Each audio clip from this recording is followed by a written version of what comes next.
देवी हैं जिनको कहा जाता है बैजेंटीन। वो देवी किसकी हैं? Goddess of wisdom. उनका आसन क्या है? लोटस। हाथ में क्या है? वीणा। अब कुछ कहने की आवश्यकता है कि वो किसकी प्रतीक है? यह मेरा अनुमान है, शायद बैजेंटीन शब्द वीणा वादनी का ही अपभ्रंश हो। यह तो हुआ सुदूर पूर्व में। अब सुदूर पश्चिम में जाइए।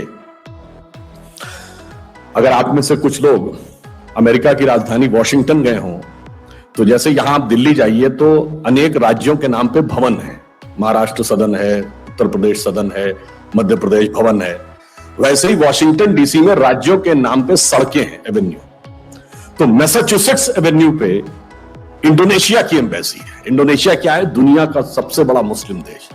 और उसकी एम्बेसी के बाहर जाके देखिएगा, 12 फुट की मां सरस्वती की प्रतिमा लगी हुई है। उसके नीचे 3 बच्चे बैठे पढ़ते दिख रहे हैं और वो कहते हैं कि ये मेरे कल्चर का प्रतीक है। अब आप सोचिए, यहां बैठकर आपने देवी जी के आगे श्रद्धा से सर झुकाया और विश्व के पूरे व्याप तक जाकर आपकी चेतना एकाकार हो जाती है। यह है हमारे सांस्कृतिक राष्ट्रवाद का व्याप। परंतु इसे समझने के लिए विराट बुद्धि चाहिए, सूक्ष्म बुद्धि, बहुत ही क्षुद्र बुद्धि नहीं चाहिए। और इसीलिए, और इतना ही नहीं, उसका अंतर क्या होता है मैं आपको बताना चाहता हूं। 15 अगस्त 2016 को जब प्रधानमंत्री जी ने लाल किले की प्राचीर से पहली बार बलूचिस्तान का मुद्दा उठाया, उस दिन मैं शाम को एक अंग्रेजी चैनल पर डिबेट में था। मैं पहले भी बता चुका हूं और आप जाके चेक कर सकते हैं। उस समय वह टाइम्स नाउ पे, उस समय अर्नब गोस्वामी वाली ही डिबेट में था। अब वहां वॉशिंगटन डीसी से एक बलूच नेता बैठे हुए थे, अहमद मुफ्ती खान, और पाकिस्तान की तरफ से जनरल शफकत सईद थे। अब उसने ये कहा, बलूच नेता ने, जो अमेरिका से बैठा था, कि इन दिस इंटायर रीजन, यानी रीजन जिसमें पाकिस्तान है, कहता है every country is having an identity, history and culture. उसने कहा कजाक से कजाकिस्तान है, उज्बेकों से उज्बेकिस्तान है, अफगानों से अफगानिस्तान है, बलूचों से बलूचिस्तान है। Then he said if there is any one fake country in this region which is having no identity and history, that is Pakistan.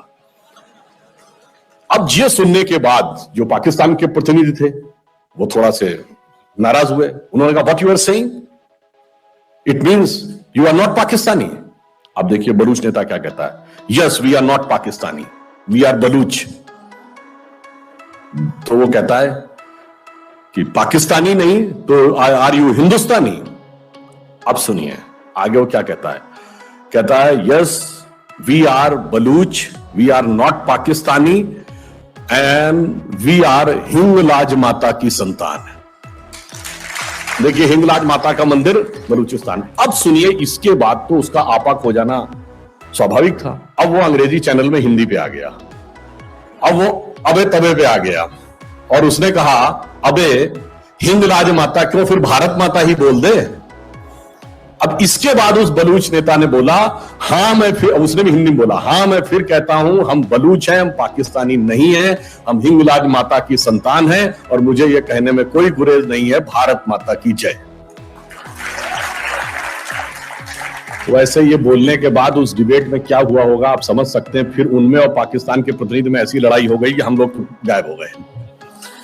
परंतु मैं ये कहना चाहता हूं कि ये ऐसा सूत्र है कि राजनीतिक दृष्टि से वो हिस्सा किसी के भी पास चला जाए, आपकी भावना, संस्कृति और संस्कार से जुड़ा रहता है। इसीलिए जो हमारा कॉन्सेप्ट है पॉलिटिको टेरिटोरियल नेशन, यानी भू राजनीतिक राष्ट्र नहीं।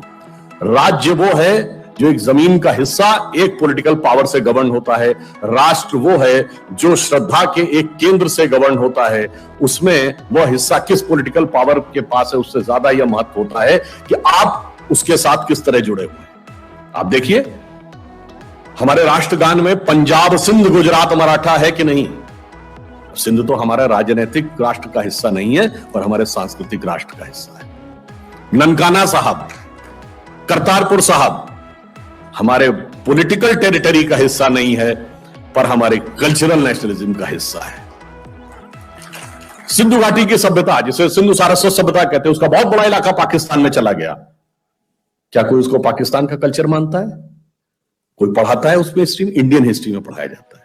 गांधार आज हमारा पॉलिटिकल टेरिटरी का हिस्सा नहीं है, मगर गांधारी हमारी संस्कृति का हिस्सा है। इसलिए मैं कहता हूं हमारी संस्कृति का व्याप क्या है इसे समझना चाहिए और उसका प्रभाव क्या है यह भी समझना चाहिए। मैं आपसे यह पूछना चाहता हूं कि हमारी संस्कृति की महानता जानते क्या है? बाकी दुनिया में जितने धर्म और संस्कृति हैं उसमें सिर्फ उस धर्म और संस्कृति को मानने वाले उसको मानते हैं।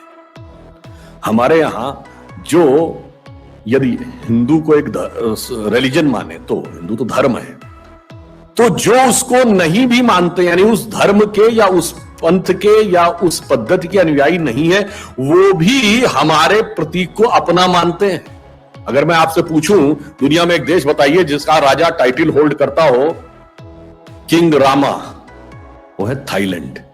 जहां का राजा टाइटल होल्ड करता किंग रामा द 10th।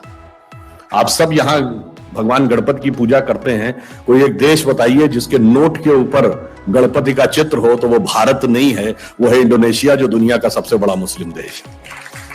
यदि आपसे पूछूं कि कोई एक देश बताइए जहां की फर्स्ट लेडी आज भी ये मानती हो कि उनकी वंशावली भगवान राम से शुरू होती है, तो वो है साउथ कोरिया, जहां 60% लोग अपने को नास्तिक मानते हैं। हरे रामा हरे कृष्णा मूवमेंट एक दौर में यूरोप में रहा हो या आज इस्कॉन का मूवमेंट हो, इसमें से कोई भी न भारत सरकार या भारत की किसी भी सरकार के द्वारा समर्थित है, न किसी हिंदू समाज के द्वारा स्पॉन्सर्ड है, परंतु वह पूरे क्रिश्चियन यूरोप से लेके मुस्लिम इंडोनेशिया तक और थाईलैंड से लेके नास्तिक साउथ कोरिया तक सब के सब उस प्रतीकों को मानते हो। तो मैं चुनौती से कहता हूं कोई दूसरी संस्कृति धर्म संप्रदाय बता दीजिए जहां उसको न मानने वाला भी उतनी ही श्रद्धा रखता हो जितना कि आप रखते हैं।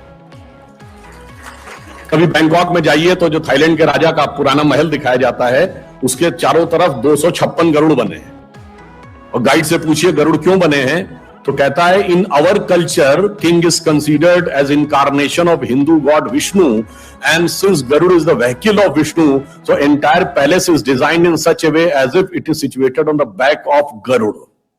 आप बताइए, ये हमारा विस्तार। और इतना ही नहीं, अगर आपने कभी ध्यान दिया हो तो जाके देखिएगा मंगोलिया में जितने बड़े बड़े मकबरे हैं, इंक्लूडिंग चंगेज खां का मकबरा, नेट पे जाके फोटो ही देख लीजिएगा, उसके बाहर त्रिशूल और श्रृंगी दोनों लगे हैं। क्यों? कभी पूछिए कि मंगोलों का धर्म क्या था, तो इतिहास में पढ़ाते तेंद्रिन था। अरे भाई, तेंद्रिन कुछ नहीं था, तंत्र का ही अपभ्रंश तेंद्रिन था, और तंत्र के देवता शिव हैं, इसीलिए वहां पर त्रिशूल आपको दिखाई पड़ता है। मंगोलिया की संसद के ऊपर सबसे बड़ी मूर्ति आप देखेंगे एक विशाल घोड़े की मूर्ति है। वो घोड़ा कौन है? मोदी जी पहले देश के प्रधानमंत्री थे जो मंगोलिया गए, वरना आज तक कोई प्रधानमंत्री मंगोलिया गया ही नहीं था। तो वहां के प्रधानमंत्री ने लौटते समय मोदी जी को क्या भेंट किया? एक घोड़ा। वहां घोड़े की जो, इसीलिए घोड़ा वहां बड़ा पवित्र माना जाता है, इसीलिए संसद के भवन के ऊपर घोड़े की मूर्ति बनी है, और उस घोड़े का नाम है कनथक। और कनथक किसके घोड़े का नाम था? भगवान बुद्ध के घोड़े का नाम कनथक था। जैसे महाराणा प्रताप के घोड़े का नाम चेतक था, वैसे भगवान बुद्ध के घोड़े का नाम कनथक था। अब आप सोचिए कितना व्याप हमारा दुनिया के भिन्न भिन्न क्षेत्रों में है, और इससे हमें समझ में आता है कि हमारा स्पेस में वैक्यूम, स्पेस में प्रभाव कितना है। और इतना ही नहीं है, स्पेस में हम इस धरती तक सीमित नहीं है, हम वो पहली संस्कृति हैं जिसने तारों की भाषा दुनिया को सिखाई, जिसने नक्षत्रों को संज्ञा दी, जिसने आकाश से गंगा निकाली, और जिसने सागर पर सेतु बनाया। मैं तो यह भी पूछना चाहता हूं मेरे भाई, जिन लोगों को लगता हो कि यह कल्पना है, वैसे तो वो आपके अज्ञान के कारण कल्पना लगती, जैसे बहुत सी चीजें विज्ञान की आज से 100-150 साल पहले कल्पना लगती थी, पर उनसे पूछ लो कि भाई ऐसी कल्पना भी तुम क्यों नहीं कर पाए? उसके लिए भी तो इतनी विराट दृष्टि चाहिए कि आप आकाश गंगा तक सोच सकें। तो इससे आप समझिए कि स्पेस में हमारा विस्तार कहां तक था। अब टाइम पे आइए, अभी 2 महीने पहले हम लोगों ने अपना नववर्ष मनाया, तो अभी क्या चल रहा है? ईस्वी संवत 2021, किसी का 2021 चल रहा है, किसी का 1400 से चल रहा है। हमारा वैसे टेक्निकली ही सबसे पुराना है 2071, उससे पहले 5100 से अधिक युधिष्ठिर संवत, और हमारा सबसे पुराना संवत क्या है? ब्रह्म संवत, जो 1,97,40,40,28,000 कुछ 100, मुझे एग्जैक्ट फिगर नहीं याद है, वहां तक 1.97 बिलियन ईयर्स। बाकी दुनिया में कोई भी सभ्यता 1000 से ऊपर नहीं जा पाई। किसी संस्कृति में कहा गया 14,000 साल पहले दुनिया बनी, किसी ने कहा 7,000 साल पहले दुनिया बनी, किसी ने कहा 30,000 साल पहले दुनिया बनी। कोई 1 लाख तक भी नहीं पहुंचा और हम 1.97 बिलियन तक पहुंचे। और इसकी प्रामाणिकता क्या है, इसकी वैज्ञानिकता क्या है, इसका प्रमाण देता है दुनिया का सबसे बड़ा कॉस्मोलॉजिस्ट कार्ल सेगन। और ये कार्ल सेगन कोई छोटा मोटा आदमी नहीं था। आप में से जो लोग विज्ञान में रुचि रखते होंगे उनको पता होगा कि first man made object which has gone beyond solar system, सौर मंडल के परे जाने वाला पहला मानव निर्मित उपग्रह वॉयेजर है, जो 1978 में छोड़ा गया था। उस वॉयेजर में एक संदेश अंकित किया गया, उसमें चित्र भी बने हैं, भाषाएं भी लिखी हैं, तरह तरह की वॉइस रिकॉर्डिंग भी है। उस संदेश को जिस कॉस्मोलॉजिस्ट ने बनाया उसका नाम है कार्ल सेगन। तो आप समझिए वो कितना बड़ा और कितना महत्वपूर्ण व्यक्ति था। और कार्ल सेगन लिखा है, only the ancient cosmological calculations of Hindus matches with the modern scientific calculations because they went to the billions. और आज हम मानते हैं कि 4.5 बिलियन ईयर है अर्थ की आयु, 1.97 बिलियन हमारे यहां मानी गई। कार्ल सेगन कहता, others were not able to even reach 100,000 and Hindus have calculated up to billions. तो अब ये एक वैज्ञानिक कह रहा है कि हमारा टाइम में कितना लंबा व्याप है और स्पेस में कितना लंबा व्याप है। तो आपको यह समझना चाहिए कि जिसे हम सांस्कृतिक राष्ट्रवाद कहते हैं वो कितना गहरा और गंभीर है। अब मैं आपसे कभी पूछूं कि दुनिया में सभी धर्म संस्कृतियां दावा करती हैं कि हमारे पास बिल्कुल अलग विचार है, हमने बड़ा अच्छा विचार दिया है। अगर हम आपसे पूछें कि हमारी संस्कृति में ऐसा क्या है जो दूसरे में नहीं, बहुत से लोग कहेंगे साहब उसमें बड़ा सदाचरण की बात कही गई, नैतिकता की बात कही गई। तो लोग कहेंगे ठीक है भाई, दूसरी जगह भी कही गई, शायद कोई फॉलो करता है या नहीं करता। पर मैं अगर आपसे पूछूं कि वो चीज बताइए जो हमारे यहां लिखी और दूसरी जगह लिखी ही नहीं, वो क्या है? आप सबने नाम सुना होगा, Vedic mathematics. Have you ever heard of mathematics as a part of religious text? ये सिर्फ हमारे यहां है। गणित धार्मिक पुस्तक का हिस्सा है। Ayurveda medical science, it is globally accepted as a structured medical science, by name itself is a part of Vedas. Medical science धर्म ग्रंथ का हिस्सा हो, गणित धर्म ग्रंथ का हिस्सा हो, ये दुनिया में कहीं नहीं, बाकी जगह विज्ञान और गणित का धर्म से संघर्ष है। हमारे यहां वो धर्म ग्रंथ से उद्भूत हो रहे हैं। ये फंडामेंटल डिफरेंस है हमारे और उनके बीच। और इतना ही नहीं, मैं कभी आपसे, आप लोगों ने ध्यान दिया हो अगर, गणित की जो खोज है, वैसे तो बहुत सारी चीजें थी जो अंग्रेजों के आने के बाद छुपा दी गई, क्वाड्रेटिक इक्वेशन हो, अलजेब्रा हो, ट्रिग्नोमेट्री हो, ये सारी चीजें। मगर एक ऐसी चीज है जो कमोबेश सभी लोग मानते हैं, चलो ये तो मान ही लेते हैं कि भारत ने दिया। वो क्या था? शून्य। अब कहा जाता शून्य किसने दिया? आर्यभट्ट ने खोजा। अरे भाई, आर्यभट्ट ने खोजा नहीं, आर्यभट्ट की किताब में पहली बार तुमको लिखा हुआ मिला। अगर आर्यभट्ट ने शून्य खोजा तो बौद्ध मत में शून्यवाद का सिद्धांत कहां से आया? वो तो आर्यभट्ट से पहले के थे। और ये बताइए, कौरवों की 18 अक्षौणी सेना से लेके भगवान राम की जन्म कुंडली बन रही थी, वो बगैर शून्य के बन रही थी। वास्तविकता यह है कि शून्य वेदों से निकला और वो इस बात को स्वीकार करने को तैयार नहीं होते थे कि धर्म ग्रंथ से निकलता है। इसलिए उनको छटपटाहट थी, इसलिए वो कहने का प्रयास करते हैं किसी और ने निकाला था। और समस्या क्या है? हमारे यहां तो भगवान राम की जो कुंडली निकली है वो जब नासा के प्लैनेटोरियम सॉफ्टवेयर में डाली गई तो 7114 समथिंग बीसी की डेट निकल आई। अब बताइए, वैसे तो मैं नहीं मानता कि वो डेट सही है, उसके अंदर नक्षत्रों का कैलकुलेशन किया जाए तो बहुत पीछे आएगा, परंतु बताइए, उन लोगों ने हमको समझा दिया कि हम अवैज्ञानिक हैं और हम अंधविश्वासी हैं, जिनमें किसी एक के यहां लिखा है कि धरती चपटी है और एक के में लिखा धरती चारों तरफ सूरज घूमता है। और ऐसे महान ज्ञानदेव पाड़े लोगों ने हम लोगों को समझा दिया कि हम अनसाइंटिफिक थे और धरती को चपटी और धरती को इस सौरमंडल का केंद्र कहने वाले लोग वैज्ञानिक थे। आज भी जब सूर्य ग्रहण या चंद्र ग्रहण होता है, आप नासा की ऑब्जर्वेटरी बताती है ना, 1950 से पहले नासा नहीं था।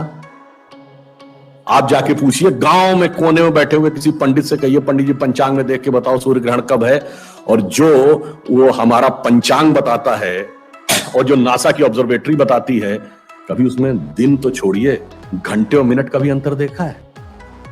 हमारा तो कैलकुलेशन 5500 साल से एज इट इज चला रहा है, और उसके बाद उन्होंने हमें बताया कि हम अवैज्ञानिक हैं। आज भी आप बताइए, उत्तर भारत में उतना नहीं दिखता, दक्षिण भारत के मंदिरों में जाइए, नवग्रह बने हैं, तो सूर्य केंद्र में है कि धरती केंद्र में है?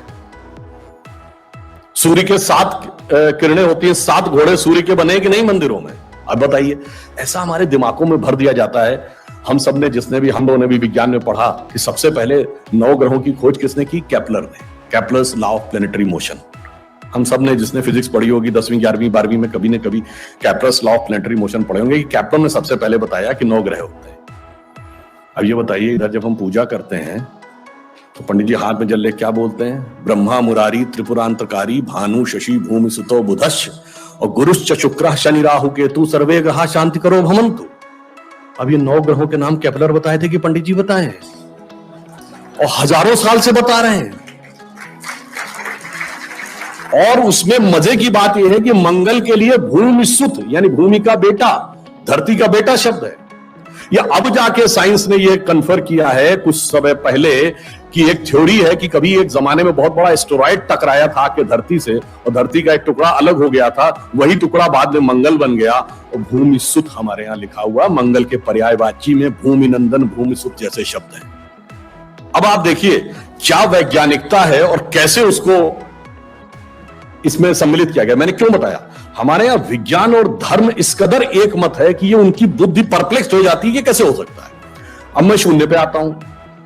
हमने शून्य खोजा, मगर महत्वपूर्ण बात है हमने शून्य क्यों खोजा?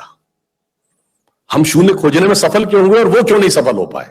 बड़ी बड़ी दुनिया की civilisation, Chinese civilisation, Mesopotamian, Babylonian, Egypt की सिविलाइजेशन, ग्रीस की civilisation, Roman empire, Turkish empire, Inca, Maya, Aztec, कोई जीरो नहीं खोज पाया। उसका कारण यह है कि जो भी विज्ञान के विद्यार्थी हैं वो शून्य का महत्व समझते हैं।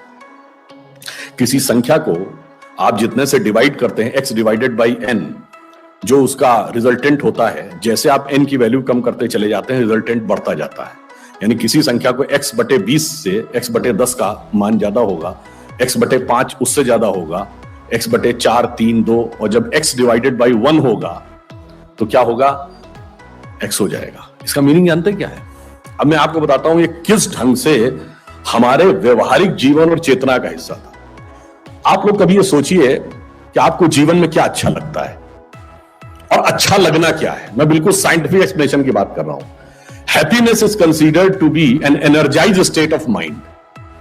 जब आप खुश होते हैं तो आप ऊर्जा महसूस करते हैं अपने मन में, मस्तिष्क में। अब आपने माना मुझे अमुक गाड़ी से घूमना अच्छा लगता है, अमुक कपड़ा पहनना अच्छा लगता है, अमुक चीज खाना अच्छा लगता है, फला मोबाइल मिल जाए अच्छा, फला जगह घूमने को मिल जाए, से 20 थिंग्स। तो your energised state of mind is associated with 20 things. वो इंटेंगल्ड हो गई है 20 जगह। अब आप अपने मन में सुख के लिए उन 20 वस्तुओं पे आश्रित हैं, तो x डिवाइडेड बाई 20 है। अब मान लीजिए आपने आत्म संयम किया और 5 चीजों से अपना मन हटा लिया, तो x डिवाइडेड बाई 15 हो गया। नेट रिजल्टेंट बढ़ गया। क्यों? वो ऊर्जा जो उन 5 पदार्थों के साथ संलिप्त थी वो आपने बचा ली, तो वो आपके अंदर रह गई। तो by law of conservation of energy आपका एनर्जी लेवल बढ़ गया। जब आप x बाई 10 पे आ गए, एनर्जी लेवल और बढ़ गया। और संयम किया, 5 चीजों पे आ गए, एनर्जी लेवल और बढ़ गया। अब इसके आगे की यात्रा जो 5 चीजें हैं, उसके आगे की यात्रा x बाई 5 के ऊपर की यात्रा थोड़ी कठिन, चुनौतीपूर्ण है। ये सिर्फ सन्यासी कर पाते हैं। 5 चीजें क्या हैं? भोजन, वस्त्र, आवास, श्वास और ईगो, अस्तित्व। तो सबसे पहले क्या छोड़ते हैं? आवास। कहते हैं ना कि करतुल भिक्षा तरतुल वास। अब सन्यासी का कोई घर नहीं होता, तो x बाई 4 हो गया। Independent of house, no need. फिर क्या आता है? वस्त्र छोड़ते हैं, नागा साधु या दिगंबर जैन। अब चेतना उस अवस्था तक पहुंच गई जहां दिशाएं ही आपको अपना वस्तु नजर आने लगती हैं। x/3 हो गया। अब भोजन, अब कॉन्शियसनेस उस लेवल पे पहुंचती है जहां पर उसको ऊर्जा लेने के लिए पदार्थ की जरूरत नहीं है, वो सीधे कॉस्मिक एंगल से एनर्जी ले सकती है। जैसे आपने सुना होगा बहुत से ऐसे महात्मा होते हैं महीनों महीनों तक नहीं खाते हैं। वो एक स्टेज आती है जब आप उस अवस्था में पहुंच जाते हैं कि आप सीधे कॉस्मिक एनर्जी को ग्रहण करने की स्थिति में आ जाते हैं, आपको मटेरियल एनर्जी की जरूरत नहीं। तो x/2 हो गया। अब है श्वास एंड योर एग्जिस्टेंस। जब तक मेरी सांस चल रही है तब तक मैं हूं, पर जिस क्षण आप श्वास को भी नियंत्रण करने की क्षमता प्राप्त कर लेते हैं, your consciousness become independent of your breathing. मैं चाहूंगा तो मेरी सांस चलेगी, जब नहीं चाहूंगा तो सांस नहीं चलेगी, फिर चाहूंगा तो सांस चलने लगेगी। यह अवस्था होती है समाधि की अवस्था। तो आप x/1, तो x/1 is equal to x। अब आपने आत्म स्वरूप का साक्षात्कार कर लिया, परंतु एक चीज रह गई, मेरा एग्जिस्टेंस, मैं एक एंटिटी हूं, मैं एक व्यक्ति हूं, मैं एक पुरुष हूं, मेरा नाम है, वो तो है ना। जिस क्षण आप अपने कॉन्शियसनेस को अपने एग्जिस्टेंस से इंडिपेंडेंट कर लेते हैं तो n की वैल्यू क्या हो गई? 0। तो x/0 is equal to infinity. तो अनंत की यात्रा शून्य से होकर जाती है, और हम अनंत खोज रहे थे, इसलिए हम शून्य को खोजने में सफल हुए। यह मूल कारण है कि हम भारतीय शून्य को क्यों खोज पाए। और इसीलिए, और यह बात हमारी संस्कृति में ऐसी रची बसी है कि हमें कभी ध्यान ही नहीं आता कि इसका कोई साइंस और मैथ से संबंध है। एक दोहा है बड़ा प्रसिद्ध कि भाई जब आप शून्य में उतर जाते हैं तो आपको बाहर की कोई ध्वनि सुनाई नहीं पड़ती। तो कहते हैं ना कि हृदय का एक अनहद नाद सुनाई पड़ता है। अनहद वर्ड आप लोगों ने सुना होगा, अनहद नाद जो हृदय में होता है। तो हमारे यहां क्या कहा गया, जीवन का लक्ष्य क्या है कि जात हमारी ब्रह्म है और माता पिता है राम, घर अपनो है शून्य में अनहद में विश्राम। लक्ष्य जीवन का यह था, अनंत तक पहुंचना था, वह मार्ग शून्य से होकर जाता है। यह हमने दुनिया को बताया, यह ज्यादा बड़ी बात है। कैलकुलेशन तो कंप्यूटर भी करके दिखा देगा, मगर शून्य का रास्ता सिर्फ भारत, अनंत का रास्ता शून्य के माध्यम से सिर्फ भारतीय वाङ्मय दिखाएगा। अब मैं दूसरी बात कहना चाहता हूं, जो मैंने आपसे कहा कि हमारे किस ढंग से चीजें एक दूसरे में गुथी हुई रहती हैं, हमें समझ में नहीं आता। जैसे आजकल काशी विश्वनाथ का विषय बहुत चल रहा है, तो बहुत से लेफ्ट लिबरल एक्टिविस्ट कहते हैं क्या जरूरत है इसमें, इससे क्या लाभ होने वाला था, काशी में कॉरिडोर बनवा दिया प्रधानमंत्री जी ने, अब आप इसके ऊपर संघर्ष कर रहे हैं, क्या फायदा। फिर मैं कहता हूं, जब आप काशी विश्वनाथ में अपना सर श्रद्धा से झुकाते हैं तो अमरनाथ, रामेश्वरम, सोमनाथ, मल्लिकार्जुन से तो आपका श्रद्धा जुड़ता ही है, पशुपतिनाथ काठमांडू से भी जुड़ता है, और पाकिस्तान के कटासराज से भी जुड़ता है। और इतना ही नहीं, विश्व की सबसे बड़ी साइंटिफिक खोज 21वीं सदी की जो यूरोप की सन लेबोरेटरी में हुई है, जो हिग्स बोसॉन है, जिसे नॉर्मल भाषा में गॉड पार्टिकल कहते हैं, उसकी लॉबी में जाइए तो तांडव करते हुए शिव की मूर्ति लगी है, नटराज की वह मूर्ति जो तंजावुर में प्राप्त हुई थी। और उसके नीचे ऑस्ट्रियन साइंटिस्ट फिट्जे कैपरा का कोट लिखा हुआ है, जिसने बड़ी फेमस किताब लिखी थी द ताओ ऑफ फिजिक्स। अगर आप लोगों ने वो सुना, इस किताब का नाम सुना हो, उसमें वो कहता है क्यों लगी है वहां पे भगवान शिव की मूर्ति। उसने कहा because the perpetual creation and destruction of universe is like the cosmic dance of Shiva. और वो ऐसे ही नहीं है। देखिए, मैं यह बताना चाहता हूं कि हमारे यहां वो चीजें कैसे जुड़ी। उसने कहा कॉस्मिक डांस ऑफ शिवा, तो क्रिएशन और डिस्ट्रक्शन के देवता शिव ही क्यों माने गए। और शिव की खास बात क्या है कि उनके 3 नेत्र कहे गए, और कहा गया तीसरा नेत्र जब खुलेगा तो संसार भस्म हो जाता है। ठीक, और तीसरा नेत्र खोल के उन्होंने सबसे पहले किसको भस्म किया था? कामदेव को। ये कहानी नहीं है, इसमें बहुत गहरा दार्शनिक तत्व है। देखिए, इस संसार में जो आप वर्ल्डली अफेयर्स में जुड़े रहते हैं, उस वर्ल्डली अफेयर्स में जैसे आप रात में सपना देख रहे होते हैं, तो जब आप स्वप्न देखते हैं तो स्वप्न एकदम आपको रियल नजर आता है कि नहीं? अगर सपने में आपने देख लिया शेर ने आपको पकड़ लिया है, आपकी आंख खुलती तो आप पसीने से लथपथ होते, जबकि आप तो बेड पर पड़े थे। तब आपको समझ में आता है कि ना वहां पे कोई शेर था, ना वहां कोई जंगल था, ना कुछ था, आपकी चेतना भिन्न भिन्न रूपों में थी। जैसे ही आंख खुली स्वप्न भस्म हो गया। वैसे ही इस संसार में, जैसे मैट्रिक्स मूवी में दिखाया गया है, हम जब ज्ञान का चक्षु खुलता है, इसीलिए तीसरा नेत्र यहां पे माना गया है, जब ज्ञान का चक्षु खुलता है तो ये संसार का सारा भ्रम भस्म हो जाता है। और सबसे पहले कामदेव क्यों भस्म होते हैं? यही संसार या प्रकृति के सृजन का सतत मूल कारण है। तो सबसे पहले जब काम पे विजय प्राप्त होगी, जब वह भस्म होगा, उसके बाद वास्तविक ज्ञान का साक्षात्कार होगा। शंकर जी के तीसरे नेत्र का यह अर्थ है। इसीलिए भारतीय संस्कृति में पुरुषों में तिलक और स्त्रियों में बिंदी लगाने का जो उदाहरण है वो केवल इसलिए है कि अपने तीसरे नेत्र को ध्यान रखो, यानी जहां से knowledge, the I of wisdom, the I of knowledge, वो दिखनी चाहिए। और अब मैं आता हूं इसी बात पे, देखिए कैसे चीजें आपस में कनेक्टेड है। भगवान शंकर किस चीज के देवता माने गए? मैंने कहा तंत्र के। तंत्र सूत्र सारा शंकर ने पार्वती को समझाया। अब आप आइए, भगवान शंकर के सबसे प्रिय बेटे कौन है? गणपति। अब आपने कभी सोचा कि भगवान गणपति का जो स्वरूप है, मनुष्य का शरीर है, हाथी का सर है, चूहे की सवारी है, यह संयोजन कुछ विचित्र सा नहीं लगता? और उसके बाद भी आपने जब भी देखा होगा तो गणपति की सूंड सीधी नहीं है, घूमी हुई सूंड है। और एक ही दांत क्यों है? हाथी के तो 2 दांत होते हैं। अच्छा, अगर एक दांत भी है तो एक दांत तोड़ के हाथ में क्यों लिया हुआ है? एक ही दांत बनाते। ऐसा नहीं है, वास्तविकता जानते क्या? और वो है क्या? आपके महाराष्ट्र में अष्टविनायक हैं। आज मुझे भी राजनगांव में अष्टविनायक में से एक विनायक के दर्शन का सौभाग्य मिला। तो 8 ही विनायक क्यों है? 7 या 9 क्यों नहीं? आजकल ऐसी तो तर्क करते हैं ना लेफ्ट लिबरल, और कई बार हमारी युवा पीढ़ी भी उसी में प्रभाव में आ जाती है। उसका कारण जानते हैं क्या है? चाहे भगवान शिव हो या भगवान गणेश हो, उनका पूरा का पूरा जो स्वरूप है ना, वो हमारी चेतना के एक बहुत गहन स्वरूप का प्रकटीकरण है। और वो कॉन्शियसनेस का एक शिक्षा देता है, एलिवेशन ऑफ कॉन्शियसनेस का। भगवान गणेश जी के 8, जानते हैं अष्टविनायक क्यों है? वो 8 सिद्धियों के देवता है। अणिमा, महिमा, गरिमा, लघिमा, प्राप्ति, प्रकाम्य, ईश्वरत्व, वशिष्ठ, 8 सिद्धियां हैं, इसलिए अष्टविनायक है। हर विनायक का स्वरूप एक एक सिद्धि देता है। और मनुष्य का शरीर और हाथी का सर क्यों है? हाथी के सर में गजमुक्ता होती है। उनका पूरा स्वरूप कुंडलिनी जागरण की प्रक्रिया का अंग है, इसीलिए सूर्य उस कुंडलिनी की प्रतीक है। ब्रह्मरंध्र यहां माना गया है, इसीलिए हाथी लिया गया, जिसके गजमुक्ता होती है, माना जाता है मस्तक में एक पिनियल ग्लैंड जैसी होती है।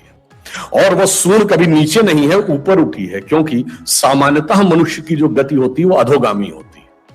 यानी अगर व्यक्ति को अकेला छोड़ दिया जाए, नियम कानून समाज के बंधन ना हो, तो वो पाश्विक प्रवृत्तियों की तरफ भागता है, यानी चाहेगा जबरदस्ती सब कब्जा कर लो। यह है अधोगामी प्रवृत्ति। पर जब ऊपर की तरफ आते हैं तो वो ऊर्ध्वगामी हो जाती है, इसलिए सूंड उनकी नीचे की तरफ नहीं, कर्व है, यानी उस अवस्था का प्रतीक है जब आप डाउनवर्ड से अपवर्ड की तरफ जा रहे हैं। और चूहे की सवारी क्यों है? चूहा हमेशा जमीन के नीचे बिल बनाता है, यानी आपको अपनी चेतना के अंदर जाकर बैठना होगा, तब आपको यह शक्तियां क्रमशः प्राप्त होंगी।